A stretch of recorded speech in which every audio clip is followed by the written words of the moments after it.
The sun was beginning to set over the quiet neighborhood. The air smelled faintly of freshly cut grass and barbecue smoke drifting from nearby homes. A 16-year-old boy named Jaden walked along the sidewalk, bouncing his basketball with one hand and his gym bag slung over his shoulder. He had just finished practice at the local recreation center and was taking the long route home, enjoying the calm of the evening after a long day. He wasn't thinking about anything in particular, maybe about dinner, or the new sneakers he wanted for his next game. His headphones were around his neck, music playing softly. Every few steps he dribbled the ball, caught it and smiled at the satisfying sound it made against the pavement. As he crossed the small park, a police cruiser rolled slowly down the street. Jaden noticed it in his peripheral vision but didn't think much of it. He was used to seeing patrol cars around, especially in this part of town. But when the car slowed down and then came to a stop beside him, his steps hesitated. The window rolled down, and an officer leaned out. "Hey, you!" "Hold up a second," the officer said. His tone wasn't friendly. It was sharp, commanding. Jaden stopped, gripping his basketball tighter. "Yes, sir?" he said, trying to sound calm. "Where are you coming from?" the officer asked. "From the rec center." "Basketball practice. I'm just going home." The officer's eyes scanned him up and down. "You got ID on you?" Jaden nodded and reached slowly into his bag to grab his wallet. His movements were cautious. His mother had taught him to always move carefully around the police. He handed over his student ID. The officer studied it but didn't hand it back right away. Another officer stepped out of the car and joined him. They exchanged a look that made Jaden uneasy. "You match the description of someone we're looking for," the first officer said. "Tall kid, hoodie, dark gym bag. Been reports of a burglary a few blocks over." Jaden blinked in confusion. "A burglary? I didn't do anything. I just came from practice. You can even call my coach." "We'll see about that," the second officer said, his voice low and skeptical. "Keep your hands where I can see them." Jaden's heart began to pound. He glanced down at his own hands, realizing how tense they were. The street around them was quiet, but he could feel eyes watching. A couple across the street had paused their walk. A man watering his lawn turned off the hose and stood still. The first officer spoke into his radio, giving a brief description and calling for backup. Jaden swallowed hard. He wanted to explain, to tell them this was all a mistake, but his throat felt dry. He tried to steady his voice. "Sir, I didn't do anything wrong. I live just down the street. My mom can explain." "We'll talk to her later," the officer interrupted. "For now, just stay still." Jaden nodded. He was breathing faster now. His basketball rolled into the gutter and stopped near the curb. He thought about picking it up but knew better than to make any sudden moves. Minutes passed. The backup car arrived, its headlights bright in the fading sunlight. Another officer stepped out and approached, his hand resting near his holster. Jaden's stomach tightened. He could feel the weight of the situation pressing down on him. He wasn't angry, he was scared. The new officer started asking questions. "Where exactly were you about 30 minutes ago?" "At the gym," Jaden answered quickly. "I can show you the text my coach sent when practice ended." The officer didn't look at his phone. Instead, he said, "Mind if we search your bag?" Jaden hesitated. He remembered what his mother always said, "Never argue, never resist, just stay calm." "There's nothing in there except my clothes and shoes," he said softly. "Then you don't mind if we check," the officer replied. Before he could answer, one of them took the bag from his shoulder. They unzipped it right there on the sidewalk, pulling out his gym clothes, sneakers, and water bottle. Everything spilled onto the ground. Jaden's throat burned. He wanted to tell them to stop, to ask why they were treating him like this. But he knew arguing would only make things worse. One of the officers picked up a small keychain from the pile and turned it over, then tossed it back down. "Nothing suspicious," he muttered. Jaden looked around. More neighbors were watching now. A woman across the street had her phone out recording. He wanted to disappear, to wake up and find this was just a bad dream. His face felt hot with humiliation. "Can I please go now?" he asked quietly. The officer didn't respond. Instead, he said, "We still need to verify your story. You said you live nearby. What's the address?" Jaden told them. The officer wrote it down and radioed it in. The silence that followed felt endless. One of the officers crossed his arms and looked him over again. "You sure you're not carrying anything else?" Jaden shook his head quickly. No, sir. Just my phone. The officer frowned. Let's see it. Jaden froze. He remembered all the stories he'd heard, how quickly things could go wrong when someone reached for their pocket. He looked the officer in the eye. Can I take it out slowly? It's in my right pocket. The officer nodded, his tone impatient. Go ahead, slowly. Jaden carefully reached for his phone, holding it by the edges so they could see it was just a phone. He handed it over. The officer looked at it, saw the home screen photo, Jaden and his mom smiling together, then handed it back. The other officer's radio crackled. Nothing on this one, a voice said over the speaker. Doesn't match the suspect's age or build. Jaden thought it was over. He exhaled, relief washing over him. But instead of letting him go, one of the officers muttered, We're not done yet. Stay right there. Jaden felt his hope drop. He could hear his heartbeat pounding in his ears. He wanted to call his mom. She'd know what to do. But would they even let him? He decided to try. Sir, can I please call my mother? She works for the FBI. She can confirm who I am. The officer raised an eyebrow and smirked slightly. The FBI? That's a new one. You sure about that, kid? Jaden nodded quickly. Yes, sir. She's a detective. You can call her right now. The officer laughed softly and shook his head. We'll handle this. Put your hands back up. Jaden's phone started buzzing in his hand, his mom's name flashing across the screen. One of the officers reached out and pressed the side button, declining the call. You can talk to her later, he said. Jaden felt a chill run down his spine. His stomach twisted. He could almost hear his mother's voice in his head, telling him to stay calm, to breathe. He tried to steady himself even though his knees were trembling. A few more minutes passed in silence. The sky was darker now. Streetlights flickered on and the shadows stretched long across the pavement. Jaden wished someone would just step in and say something. The woman still recording from across the street gave him a sympathetic look but didn't dare approach. He kept his eyes fixed on the ground, afraid that even looking the wrong way could make things worse. His heart felt like it was beating in his throat. Finally, one of the officers muttered something into his radio again. Jaden couldn't make it out. He just waited, wishing he could vanish from that spot. Every second felt heavier than the last. He thought of his mom again, how she always told him to call her if anything ever happened, no matter what. But he didn't even have his phone anymore.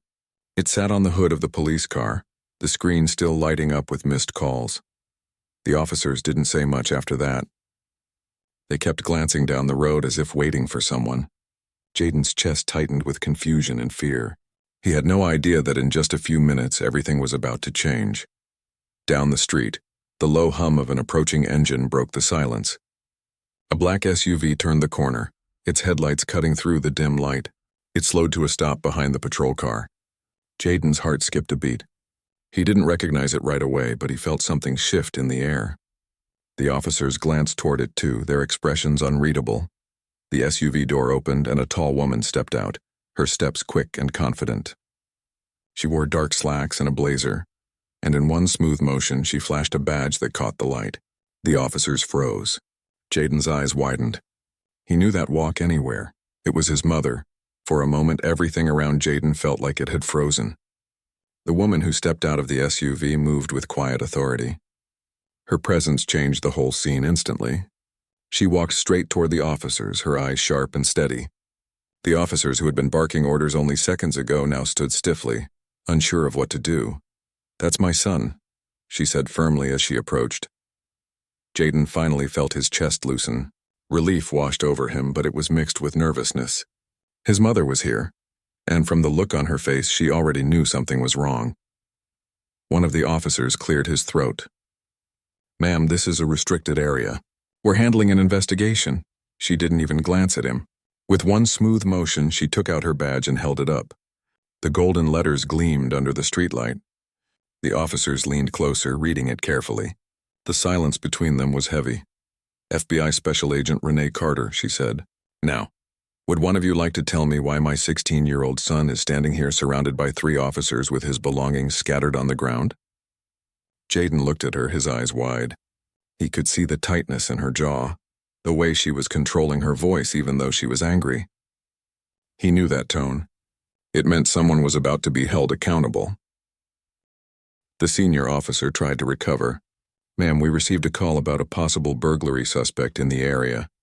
Your son matched the description. We were just doing our job. Renee turned her gaze toward him. Doing your job? She repeated slowly.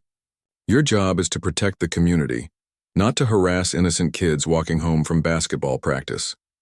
Did you even verify his identification before calling for backup? The officer shifted uncomfortably. We were in the process of verifying, ma'am. The process? She said, taking a small step closer. Your process included searching his bag, detaining him without probable cause, and ignoring his right to call a guardian. And you refused to answer his mother's call, a call that might have cleared all this up 10 minutes ago. The other officers stayed quiet. Jaden could see the color draining from their faces. None of them had expected this. One officer mumbled, We didn't know he was your son, ma'am. Renee's eyes flashed. You shouldn't have to know that to treat him with respect. For a moment, no one spoke. The sound of crickets filled the silence. The woman across the street was still recording, her phone steady in her hands. The glow from her screen reflected in her eyes. She could sense something powerful was unfolding. Renee walked over to Jaden, placing a hand on his shoulder. Are you all right? She asked softly. He nodded, but his voice trembled. I'm fine, Mom, they just wouldn't listen. She looked him over carefully, her gaze scanning for any marks or bruises. When she saw that he was physically unharmed, she exhaled a little, but the anger beneath her calm exterior didn't fade. Turning back to the officers, she said, You're going to give me all your badge numbers and your supervisor's contact information. I'll be filing a report first thing in the morning. One of them nodded quickly, fumbling with his notepad. The others exchanged uneasy glances. The senior officer tried to sound professional again. Agent Carter, we apologize for the misunderstanding. Our intention wasn't to cause distress. Renee gave a slight, bitter laugh. Misunderstanding? My son was detained because he was walking home in a hoodie with a basketball. That's not a misunderstanding. That's profiling. Her voice wasn't raised, but every word hit hard. Even Jaden felt the power behind it. He had seen his mom speak in interviews before, standing tall in her FBI jacket, but this was different. This was personal. The officers looked smaller now, their confidence gone. They avoided her eyes. Renee took out her phone and began recording. For the record, she said calmly, I'm documenting this encounter for my report. Please state your names and badge numbers clearly. None of them dared to argue. They each spoke in turn, their voices subdued. The air felt heavy, almost uncomfortable. When they were done, Renee picked up Jaden's belongings from the ground, carefully brushing off the dirt from his gym clothes. She handed him his basketball and zipped up his bag. We're done here, she said, turning back toward the officers. If you have any further questions, direct them to the FBI field office downtown. I'll make sure they reach the right desk. The officers nodded silently. No one tried to stop her as she guided Jaden toward the SUV. As they walked away, the woman across the street lowered her phone and called out softly, Good for you, ma'am. Renee gave a small nod without turning around. Inside the SUV, Jaden sank into the passenger seat. His hands were still shaking slightly. His mom started the car but didn't drive off right away. She sat there in silence for a moment, gripping the steering wheel. The only sound was the faint hum of the engine. Jaden finally spoke. I told them you were FBI, but they didn't believe me. Renee looked at him, her eyes softening. I know, sweetheart. You did the right thing. You stayed calm. I'm proud of you. He nodded, but his expression was still clouded. I didn't even do anything. I was just walking home. Her hand reached over and squeezed his. I know. And that's the part that breaks my heart. For a few minutes, neither of them spoke. The weight of what had just happened settled between them. The neighborhood lights glowed outside, and life continued as if nothing unusual had happened. But inside the car, both knew this moment would stay with them forever. Renee finally shifted the car into drive and pulled away. As they turned the corner, Jaden saw the patrol cars still parked under the streetlight. The officers were talking quietly among themselves, heads down. It was clear the situation had shaken them too. When they reached home, Renee parked the car and turned to him before he could open the door. Listen to me, she said. What happened tonight wasn't your fault. You handled it better than most adults would. But I need you to understand something. This can happen to anyone, even when they've done nothing wrong. That's why I do what I do. To change that, Jaden nodded slowly. His eyes glistened, but he held himself together. I get it. I just don't want to feel like that again. Like I was invisible. She reached out and pulled him into a hug. You're not invisible. You're my son. And I promise I'm going to make sure what happened tonight doesn't get buried. After a long moment, they went inside. The house was quiet, the familiar scent of her candles in the air. Jaden dropped his bag near the couch and sat down heavily. His mom went to her office corner, already pulling out her laptop. He knew she wouldn't rest until she filed every detail. Jaden stared at the blank TV screen, lost in thought. The whole night replayed in his mind. The flashing lights, the way the officers had looked at him, the disbelief in their eyes when he mentioned his mother. It all felt unreal. From the kitchen, he could hear the sound of typing. His mom's voice broke the silence. I'm submitting a formal report tonight, she said. And I'm sending a copy to the police chief's office and the civil rights division. Jaden didn't say anything at first. He just nodded slowly, still staring ahead. Then he asked, Do you think they'll listen? Renee paused for a moment before answering. They'll have to. There's a video now and there are witnesses. But more than that, I'll make sure they do. He could hear the quiet determination in her voice. It wasn't just about anger, it was about justice. Hours later, when Jaden finally went to bed, he lay awake staring at the ceiling. He replayed the moment his mom had arrived, how the officers' expressions had changed instantly. He realized something he hadn't before. Power changes everything.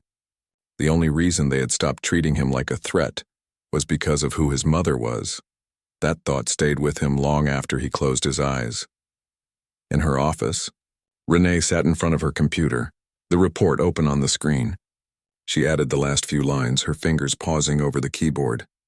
Her eyes flicked toward the framed photo on her desk, a picture of her and Jaden at his middle school graduation. She smiled faintly, then looked back at the screen. She wasn't just filing a complaint. She was setting something bigger in motion. Outside, the neighborhood had gone quiet again. The same calm evening breeze drifted through the trees. But for the Carter family, the night had left a mark, one that would lead to a story far larger than either of them yet realized. The next morning, Jaden woke up to the sound of voices coming from the kitchen. His mom was already on the phone, her tone calm but firm. She was talking to someone from the police department. He could tell by the way she spoke that she wasn't backing down. She never did. He rubbed his eyes and sat up in bed. The night before still felt like a blur. The flashing lights, the way his heart had pounded in his chest, and how everything had changed the second his mom showed up. It all felt unreal, but now it was part of his life, part of their story.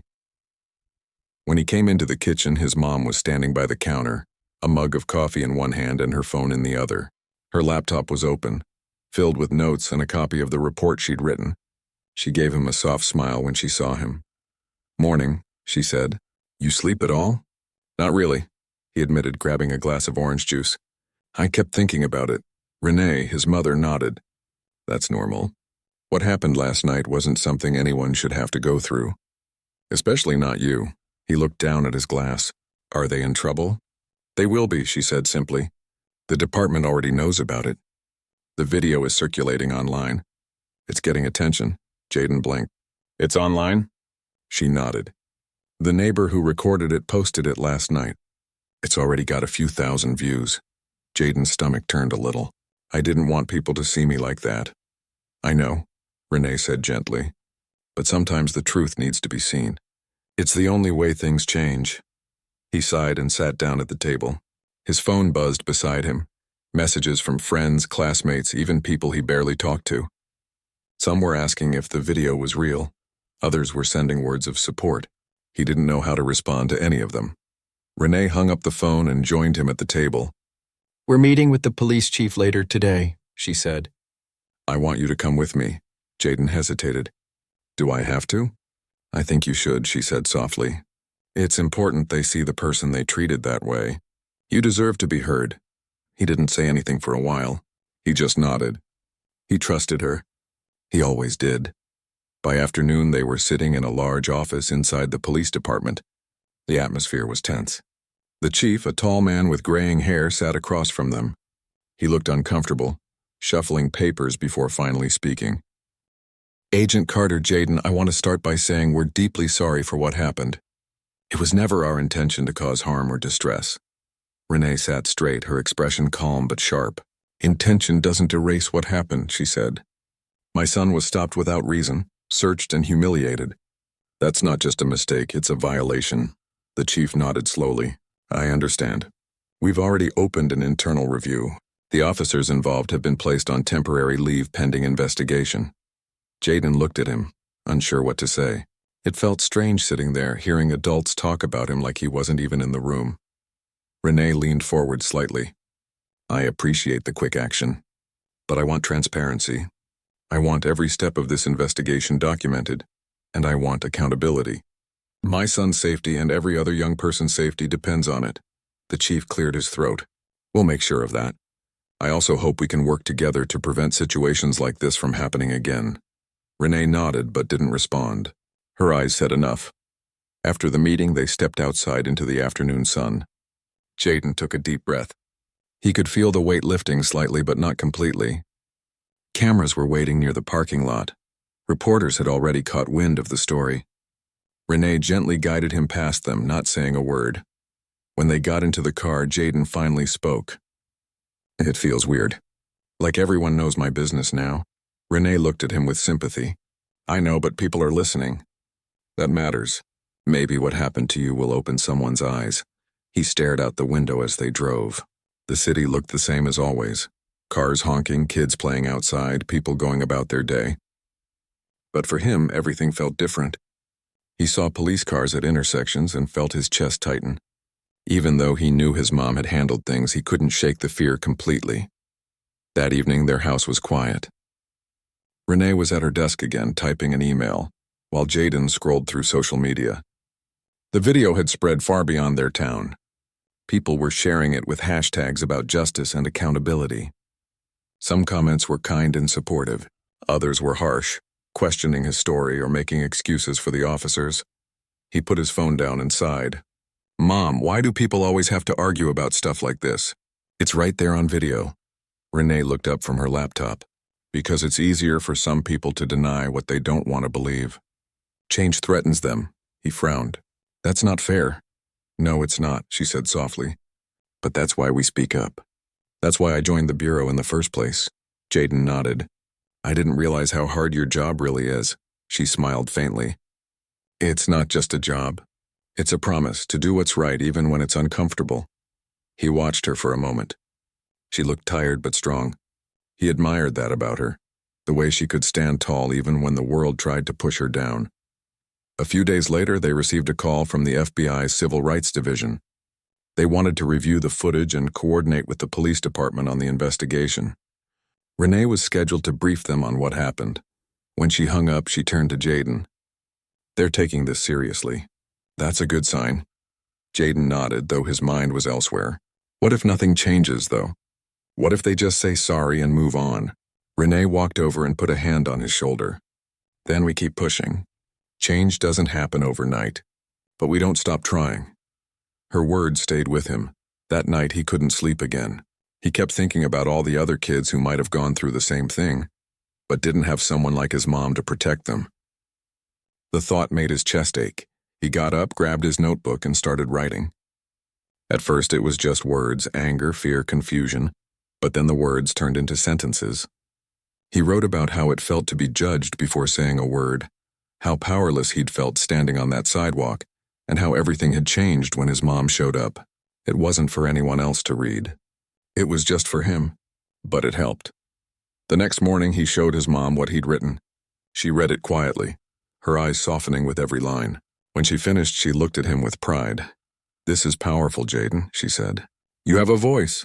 Don't ever be afraid to use it. He smiled a little. I just wanted to get it out of my head. That's how movements start, she said with a gentle smile. Someone decides to speak even when it's hard. Jaden didn't think of it that way, but her words stuck with him. Later that week, his school counselor asked him to share his experience privately, to help others understand how it felt. He agreed, even though he was nervous. When he stood in front of the small group, he told the story in his own words, how scared he'd been, how his mom's voice had cut through everything, how quickly things can change when people stop assuming the worst. He spoke softly, but every word carried weight. When he finished, there was silence, then a few quiet nods from his classmates. They understood. Afterward, one student came up to him and said, "Thanks for saying that. Something like that happened to my cousin, but he never talked about it."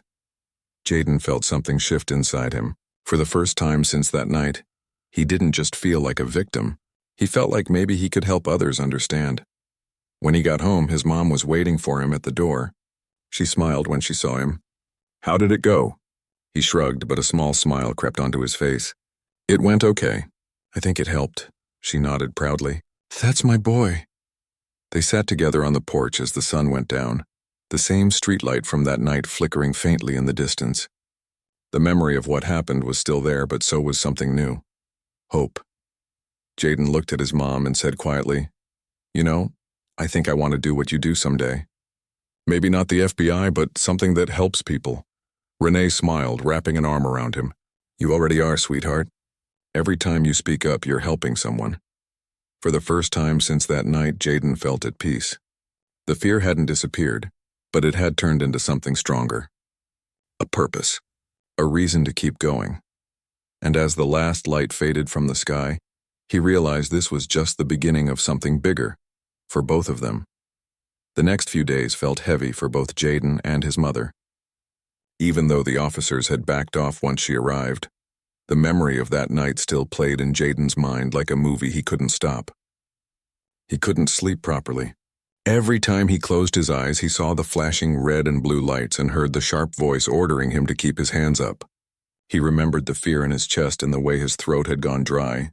His mother, Renee, tried to comfort him, but she could see how much it had shaken him. She was angry not only as a mother but also as someone who had served the law for years. The next morning, she sat at the kitchen table with her laptop open. Jaden came in quietly, still wearing his hoodie. He poured some cereal, but his appetite wasn't there. She looked up from the screen and said softly, "We're not going to let this slide." Her tone was calm, but there was a strength behind it. She had already drafted a report to the Internal Affairs Division and planned to contact the Civil Rights Department at the FBI. Jaden looked at her and said, "Do you really think they'll do anything?" Renee paused for a moment and then said, "They'll have to, because this time, it's not just your word against theirs." A video taken by a neighbor had already started to circulate online. People were talking about what had happened. Some praised Renee for standing up to the officers, while others couldn't believe it had happened to an FBI agent's son. The local news picked up the story, and soon reporters were calling their home for interviews. Renee didn't want the attention, but she knew this could be an opportunity to speak about something much larger. She agreed to talk on camera, making sure she spoke calmly and clearly. She didn't want to sound angry. She wanted to sound firm and truthful. When the interview aired, it showed her sitting on their living room couch with Jaden beside her. The reporter asked what she wanted people to understand. Renee said, "This isn't just about my son. This is about how quickly assumptions are made about young black men in this country. My son was walking home from practice. He did nothing wrong, but he was treated like a suspect before anyone asked a single question." Her words spread across social media, and soon there were thousands of supportive comments. People shared their own experiences. Some were parents who had gone through similar situations, and others were young teens who said they finally felt seen. But not everyone reacted kindly. There were people online who tried to twist the story or say the officers were just doing their job. Renee ignored those voices. She knew that whenever someone tried to expose the truth, there would be those who didn't want to hear it. Still, she stayed focused. She met with community leaders and civil rights lawyers to discuss next steps. She even reached out to the police department's chief, requesting a formal meeting. He hesitated at first, but when he realized who she was and how much attention the case had received, he agreed. When the day of the meeting came, Renee wore her FBI badge proudly. Jaden wanted to go with her, but she asked him to stay home. She didn't want him to relive the trauma.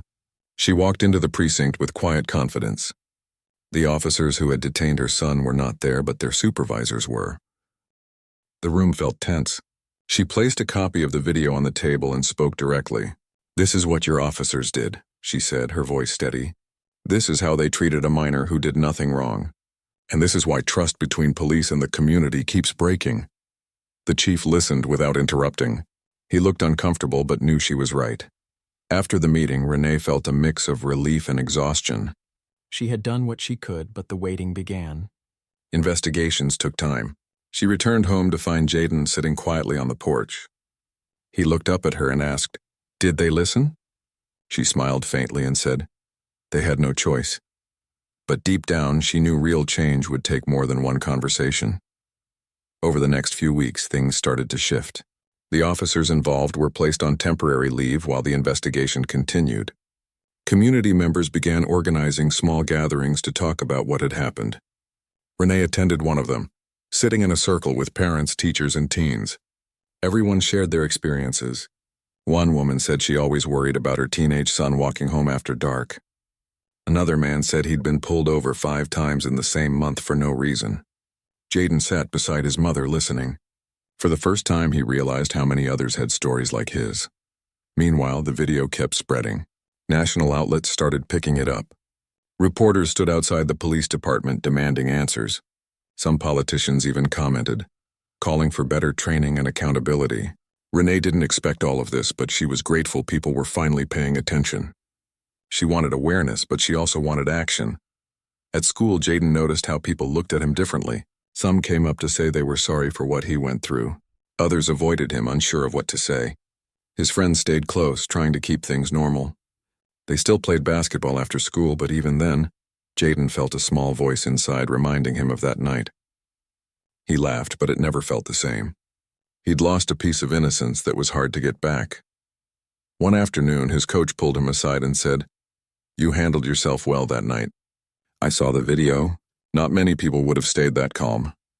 Jaden nodded, though he didn't feel brave. He just felt lucky that his mom had shown up in time. The thought of what could have happened still made his stomach twist. Renee noticed how quiet he'd become. One evening, she knocked on his door and sat on the edge of his bed. "You don't have to be strong all the time," she said. "It's okay to feel scared or angry. I do too." Jaden looked at her and said softly, "You're an agent. You deal with dangerous stuff every day." But they didn't even respect that. Renee sighed. They didn't see an agent's son. They saw a stereotype. But that's why we're going to keep speaking up. Slowly, their bond grew stronger. Jaden began to open up more. He started journaling about his feelings, and even wrote an essay for school about what had happened. His teacher was moved and asked if she could share it with the class. When he read it aloud, there was silence in the room. Some students had tears in their eyes. For the first time since the incident, Jaden felt a small sense of pride. Maybe his story could help someone else. Weeks turned into months. The investigation finally came to a close. Renee received a letter stating that the officers had been found in violation of protocol. They were to be suspended and required to attend bias and sensitivity training. It wasn't everything she wanted, but it was a step. She showed the letter to Jaden, who read it quietly and said, "At least they admitted it." Renee nodded. Yes, that's how change starts. Small but real. That evening, they sat outside together watching the sunset. The sky was painted with soft orange and pink shades. Renee turned to her son and said, "You know, you could let this make you bitter, or you can let it make you stronger." Jaden thought for a moment and replied, "I think I want to make it mean something." She smiled, proud of the strength in his voice. As days went on, Renee was invited to speak at a community event about racial awareness and policing. She hesitated, but agreed. When she took the stage, she looked out at the faces in the crowd, young, old, and from every background. She spoke not just as an agent, but as a mother. No parent should have to fear for their child simply walking home, she said. And no child should grow up thinking they have to prove their innocence before being treated with respect. The crowd applauded, not just for her words, but for her courage. Jaden watched from the front row, his heart full. For the first time since that night, he felt hope. He knew there was still a long way to go, but seeing his mother turn pain into purpose made him believe change was possible. That moment wasn't just about justice for them. It was about everyone who had ever been unfairly judged. The story of that night slowly began to fade from headlines, but its impact didn't disappear. In their home, it became a reminder, not of fear, but of strength. Jaden learned that sometimes the most powerful thing you can do is stand up and tell your story, no matter how painful it is. And Renee learned that even after years in law enforcement, There was still work to be done, not in the field, but in people's hearts. Months passed since that night. But for Jaden and his mother, Renee, the memory was still vivid. Life had returned to a routine, but nothing was quite the same. Jaden still felt cautious whenever he saw police cars on the street, and Renee still carried the frustration of knowing how close things could have gone wrong. Yet there was growth, and with it, a quiet strength. The officers involved had completed their suspensions and the required training. The police department had issued a public apology, acknowledging that mistakes had been made. While Renee wished there had been harsher consequences, she knew this was a start. She also understood that change often came in small steps. What mattered most was that the story had sparked conversations about racial profiling and accountability. Jaden noticed the shift in his own life as well. He had become more confident in speaking up. In class, he participated more, not just in academic discussions, but also when conversations turned toward fairness, justice, or community issues. Some of his classmates still didn't fully understand what he had gone through, but he realized that he didn't need everyone to understand. He only needed to speak truthfully about his experiences. His mother encouraged him every step of the way. "Your voice is important," she would say. "Don't let fear silence it," and he took that advice seriously. Jaden began writing essays about his experiences, not just for school assignments, but for himself. He kept a notebook where he recorded feelings, reflections, and stories of the people around him who had faced similar challenges. Each entry reminded him that his life and his perspective mattered. Outside of school, Jaden continued playing basketball, but he also began volunteering at the community center where he had practiced. He helped younger kids learn the game, teaching them not only how to dribble and shoot, but also about patience, respect, and resilience. He told them that sometimes life wasn't fair, but you could still hold your head high and make a difference. Renee watched her son grow in ways that made her proud. The experience had brought them closer together. They talked about the importance of using power responsibly, about fairness, and about standing up when needed. Renee's job at the FBI had always been about justice, but now she saw that justice could start at home, through small acts of guidance and example. One evening, Jaden and Renee sat together on their porch, looking at the sky as the sun dipped below the horizon. Jaden spoke quietly. "Mom, I think I understand what you do better now. Not just the job, but why you do it. It's about making sure others don't have to feel what I felt." Renee smiled and ruffled his hair. "Exactly. That's why we keep pushing. Every story shared, every voice raised, it all matters. And you, Jaden, are part of that now." The weeks that followed brought more recognition for their efforts. Renee had been invited to speak at several community events and forums about fairness, racial profiling, and youth safety. She took Jaden along whenever possible, letting him see the impact of speaking truthfully and calmly. Jaden had become more than a witness to injustice. He was an example of courage for others, a living story that reminded people of the human cost behind headlines. One Saturday morning, a letter arrived from the school principal. Jaden had been nominated for a Student Leadership Award, recognizing his courage in speaking about his experiences and advocating for fairness. He couldn't help but smile. It felt like a small personal acknowledgement that his voice mattered. Renee hugged him tightly. "I'm proud of you," she said. "Not because of awards, but because of who you are becoming." Life was not perfect. Jaden still felt anxious when confronted with authority figures, and Renee still knew that their story was one of many. She never wanted him to feel powerless again, and she continued teaching him practical ways to navigate the world safely, from walking confidently to understanding his rights and staying aware of his surroundings. They even practiced scenarios together, role-playing situations to help Jaden remain calm and assertive if anything ever went wrong again.